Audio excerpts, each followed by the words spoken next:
آج میں تضادات پہ بات کر رہا ہوں. پہلے میں نے پی ٹی آئی کے تضادات نکالے. اب آپ لوگ ساری دنیا کو کہہ رہے ہیں یہاں انویسٹ کریں, یہاں پہ اپنے سارے ایسٹ بنائیں, اپنے لوگوں کو کہہ رہے ہیں باہر سے پیسے یہاں لائیں, سب کچھ کریں. فیفن کی رپورٹ چھپی ہے جو گوشوارے سرکاری جمع ہوئے ہیں لوگوں کے اپنے.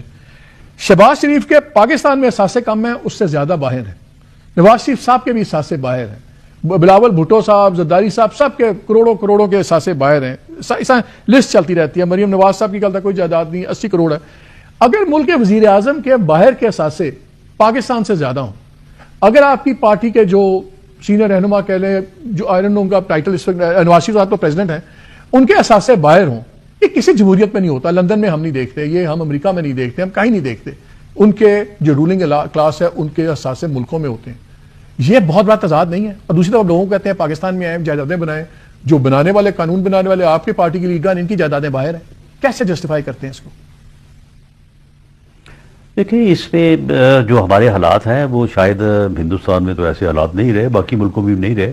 جب آپ اپنے ملک میں جو ہے وہ ایسے حالات پیدا کریں گے کہ لوگوں کو یہاں پہ جینے کا حق نہیں دیں گے, لوگوں کو زبردستی جو ہے وہ آپ جو ہے وہ باہر بھجوا دیں گے, اور واپس کو اگر آنا چاہے گا تو اس کو بھی اسپیشل جہاز میں بٹھائیں گے اور پھر اس کو واپس بھیجیں گے. تو ایسے حالات میں اگر کوئی بندہ جو ہے وہ وہاں باہر اس کا رہنا اس کی مجبوری بنی ہے یا بنتی ہے, تو وہ کیا پھر وہاں پہ وہ بھیک مانگے گے؟ تو چلیں واپس آنے کے بعد مان لیا, چلیں آپ کی دلیل مان لی, میں نے مان لیا آپ کی بات, رہنے کے لیے بھی کوئی گھر لینا ہے. میرا اگلا سوال سن لیں. اب تو کوئی خطرہ نہیں ہے, اب تو گورنمنٹس میں ہیں, سب کچھ ہیں. کیا اثاثے واپس نہیں لانے چاہیے جب آپ باقی لوگوں کو کہتے ہیں کہ اثاثے لے کے لا رہے ہیں, وہ لا رہے ہیں واپس. وہ لا رہے ہیں.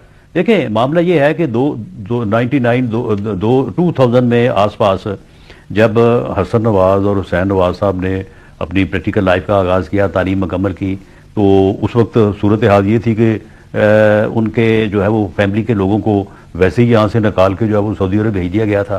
تو ان کے واپس آنے کے لیے یہاں پہ کوئی جگہ ہی نہیں تھی. تو وہاں پہ انہوں نے آخر کو کاروبار کو, بزنس جو ہے انہوں نے شروع کیا. اب اس کے بعد پھر آپ کے علم میں ہے کہ پھر دوبارہ وہی 8-10 سال بعد جو ہے ویسے ہی حالات جو ہے وہ پیدا ہو گئے. تو اب میرے ذاتی طور پہ علم میں ہے کہ وہ اپنا کاروبار, اپنے ایسٹ جو ہے وہ واپس لانے کی کوشش بھی کر رہے ہیں, لا بھی رہے ہیں. تو یہ چیزیں جو ہیں یہ آہستہ آہستہ جو ہے وہ یہ چیزیں ان کے ایسا ہونے کی وجوہات موجود ہیں. یہ کوئی ایسا نہیں ہے کہ کسی نے اس میں تو وہ بحث دوسری طرف چلی جائے گی, اس میں بڑے سوالات ہیں. اور سن لیں, شریف فیملی کی, وہ میاں شہباز شریف صاحب کی فیملی ہو یا میاں نواز شریف صاحب کی فیملی ہو, ان کی اب بھی جو ہے وہ بھرپور انویسٹمنٹ ہے اس ملک میں بھی.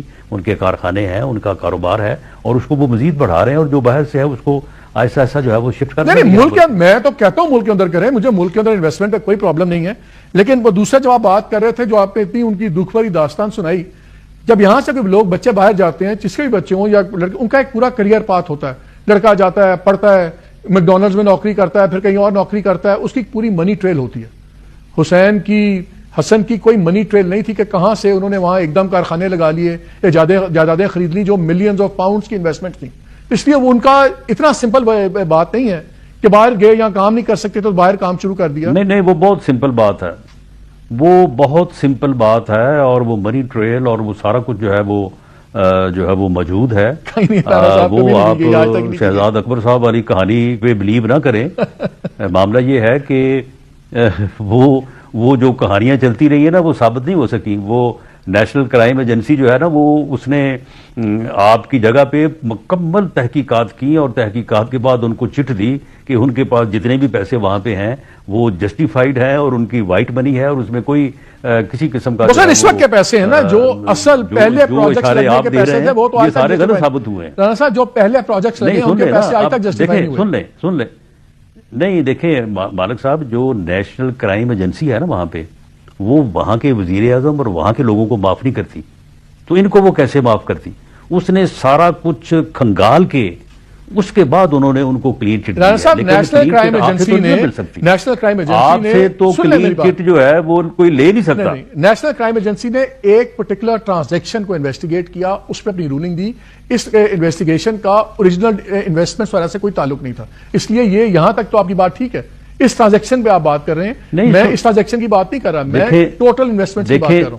نہیں دیکھیں, اوریجنل انویسٹمنٹ جو ہے نا وہاں, یہاں پاکستان میں خیر اب یہ بدقسمتی ہے کہ یہ بات کہنی پڑتی ہے, یہاں پہ تو خیر سارے معاملات شاید آج سے پہلے جو ہے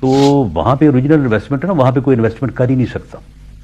وہاں پہ جو بھی انویسٹمنٹ کرے گا، جو پیسے لے کے جائے گا، اس کو جسٹیفائی کرنا پڑے گا. وہ جو بھی اوریجنل انویسٹمنٹ ہے اس کو جسٹیفائی کیا ہوا ہے، تو اس میں آپ کو چندہ پریشان ہونے کی ضرورت نہیں ہے.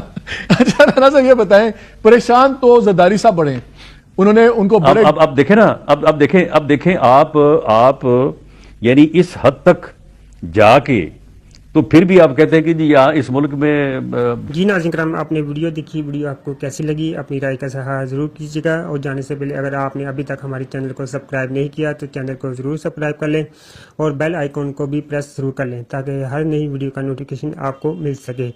اور اپنی رائے کا اظہار کمنٹ باکس میں ضرور کیجیے گا. ملتے ہیں نیکسٹ ویڈیو میں.